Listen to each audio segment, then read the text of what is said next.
Okay, you talked about the playoffs. Let's look ahead to the playoffs, November 1st. Entering week 9, where things stand right now, taking a look at the picture in the NFC, we're going to begin with that. Then we'll move over to the AFC. So your division leaders, Eagles, Vikings, Seahawks, Falcons, a couple wild card teams there in the Cowboys, the Giants, the 49ers. Pete, I want to look at the NFC South, though. Falcons in, Bucks out. Do you foresee that changing?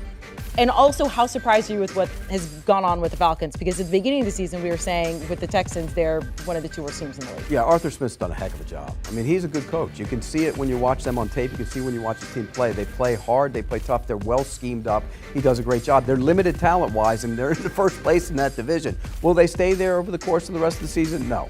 I think Tampa Bay will get it right. I think Tampa Bay will find a way. And watch out for New Orleans. You know, before the season, I thought the Saints would win that division, and I said because of the defense, and the defense was off to a terrible start. They're coming off a shutout of the Raiders, and I tell you what, they dominated them from start to finish. They looked like there were 12 guys on the field at all times on that defense, and that's a good sign going forward. So keep an eye on the Saints as well. So looking at that division right now with the Falcons on top, we know everything that's going on with the Bucs, on the field, off the field, a lot of drama. You think they're going to get it right. Keep an eye on the Saints. Who wins the division then? You still say the Saints? That's a tough one. That's a tough one. The Saints, I do think the Saints are going to win the division. I do. Okay. I picked them before the season. I'm going to stick with them. That defense is too good. Okay, really quickly, let's go to the AFC playoff picture right now. Bengals made it to the Super Bowl. We've all seen what's unfolded so far this season. Bad loss to the Browns, or excuse me, they played, to the Browns. Terrible loss. Can they get it right? They can. I mean, that was the first Will game. they get it right? Yes, they will. That was the first game without Jamar Chase. That was tough to deal with. You're on the road. It's a Monday nighter. It's a tough situation. They had become a team that had got back to what they were, which was throwing the football and throwing it down the field.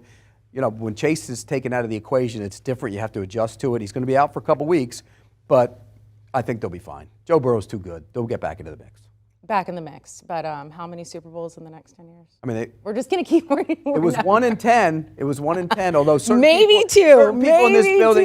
people in this building have taken my words out of context and said it was 2 in 10. It was 1 in 10. Maybe 2. All right, guys, thanks so much. By the way, Brian McFadden could not join us today, but he does have a podcast, so you can download and follow that. All things covered with our good friend B-Mac there, and his cousin Pat P. Of course, they always talk about the Vikings. Their latest episode, Todd Gurley joining the show to discuss his running back influences and should he have won the 2017 MVP award?